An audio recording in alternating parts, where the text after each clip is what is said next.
All right, let's answer the big question now. Who can train employees on excavation and trench safety? What does OSHA say on the subject? Well, it just so happens I have a copy of the regulations right here. Let's take a look. Let's see here. Training, trainers, excavations. Nothing. Let's take another approach. Let's look at the actual specific training requirements for trenches and excavations, and maybe we can get some information from there about who can be the trainer.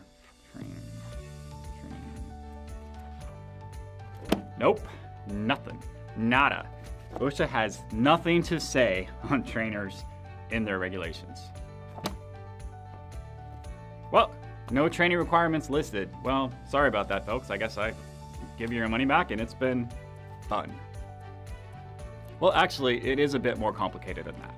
Just because OSHA doesn't specify what training has to take place, it doesn't mean that training isn't required. We just have to dig a little bit deeper. OSHA's General Safety Requirements, 1926 Subpart C, Part 21, B2 states, "The employer shall instruct each employee in the recognition and avoidance of unsafe conditions and the regulations applicable to his work environment to control or eliminate any hazard or other exposure to illness or injury." So let's break this down as it pertains to excavations. Our first question, who can train, is answered immediately. It says, the employer. It is the responsibility of the employer to select a person who has the requisite knowledge and experience to train employees on excavation and trench safety. So that's it. Now, what needs to be included in the training? The first part says recognition and avoidance of unsafe conditions. So our training needs to give the employees the ability to recognize hazards on the job site and the knowledge, technique, and tools to either avoid those hazards or manage those hazards. Now, the specific requirements for this are going to vary from company to company and job site to job site, but the major themes will be consistent. The subjects should include identifying and avoiding unprotected excavations, electrical hazards, surface encumbrances, water hazards, traffic hazards, heavy equipment hazards, weather hazards, atmospheric hazards, and other hazards as identified. The second part requires training on the specific regulations applicable to the work environment to control or eliminate any hazard or other exposure to illness or injury. Now notice this says regulations applicable. They don't need to know the entire excavation standard, they just need to know the regulations that will be applicable at their work site. They probably don't need to know that Type B soil has an unconfined compressive strength of 0.5 tons per square foot to 1.5 tons per square foot. But they do need to know that Type B soil is less stable than Type A soil, but more stable than Type C soil. And they do need to know the type of soil that they are working in. What I do like about this general training requirement is it kind of naturally breaks it into two subjects, on-the-job training and formal training.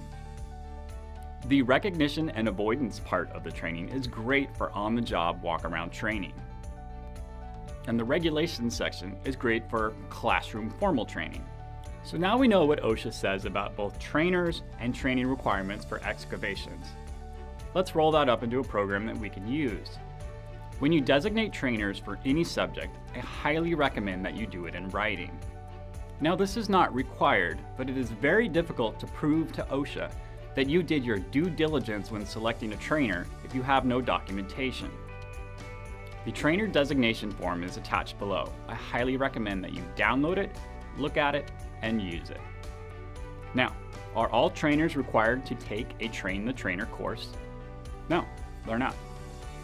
There are lots of ways to gain the knowledge and experience necessary to be a trainer for this subject. A Train the Trainer course is one of the ways, but in the end, it's up to the employer. I dug real deep into the OSHA Publications Archive and found a recommended training outline for excavations and trenches. It is available as a download below, and we will review it shortly. It does provide helpful information, but I'm not really wild about the way that it's formatted. That is why I've included an excavation and trench safety training program template for your business. Now, this is just a template. The idea is that you'll download it and tweak it to make it specific to your business. Take a look at it, add your logo, and make sure that it addresses the specific hazards of your work environment. Here's a pro tip. Make sure that the program, once finalized, is actually followed. If there is an incident, OSHA will come down on you for failure to follow the program that you've established.